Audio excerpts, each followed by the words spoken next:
Hi, here we are in the House of Wisdom in Sharjah. We are going to visit a lovely space which has been collaborated with the Kunia Mevlâna Museum here in Sharjah. So it's going to be amazing because this is the 751 years of the life and the legacy of the most favorite history's beloved person, Moulana Jalaluddin Mohammad Balkhi. We're going to enter, the first part is a lovely ambience of whatever you can see, the 8th century of the presence. I love that one. And then here we have got the partners, and definitely with a lot of effort that they have done. It's amazing. Here there are some books, like Masnavi, and then different write-ups from Shams, and basically they are mostly in Arabic.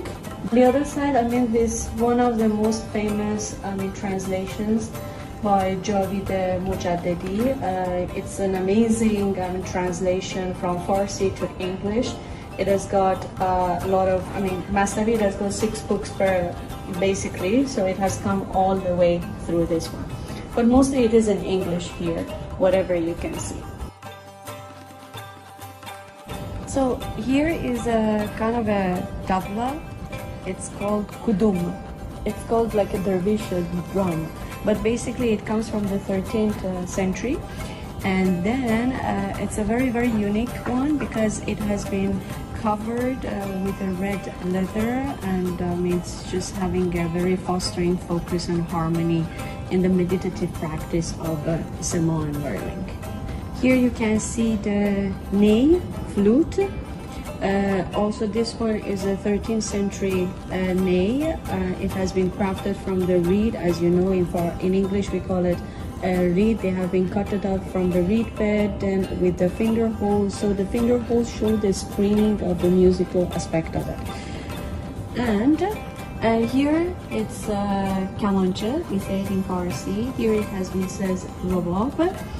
It is crafted from the coconut shell, and on the handle you can see like a bone coated. It is on the handle. It's very unique musical instrument, because it resonates a very spiritual tone and very deep tone. So it is very much used for the whirling and meditative and asama, all of that ambience of the experience itself.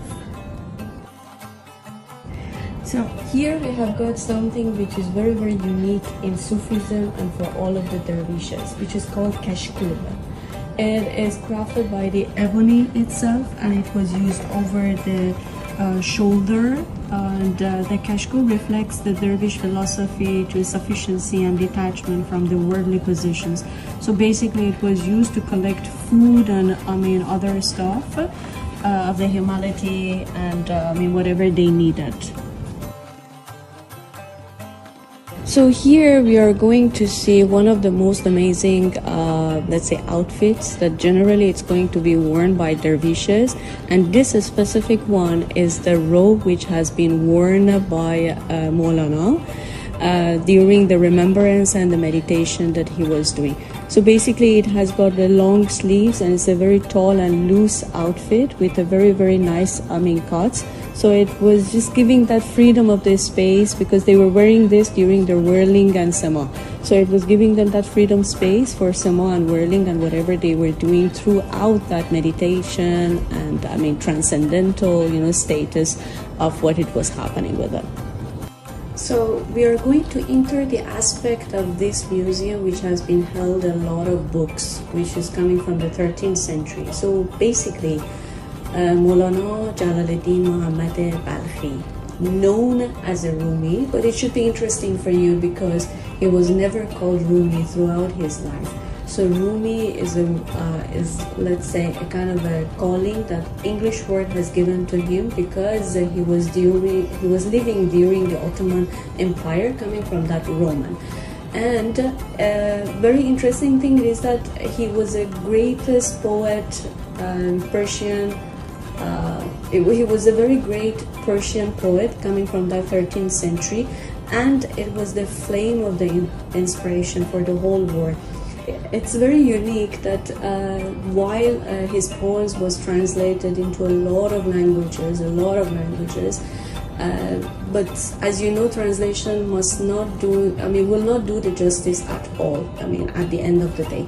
But what it was happening with the, gem hidden into the poems of Moulana, it is that the foundation and everything about the translation might have been cut off or it has been loosened up, but because it was so deep and it was all talking about the love and divine love and whatever we needed in this world, it is love.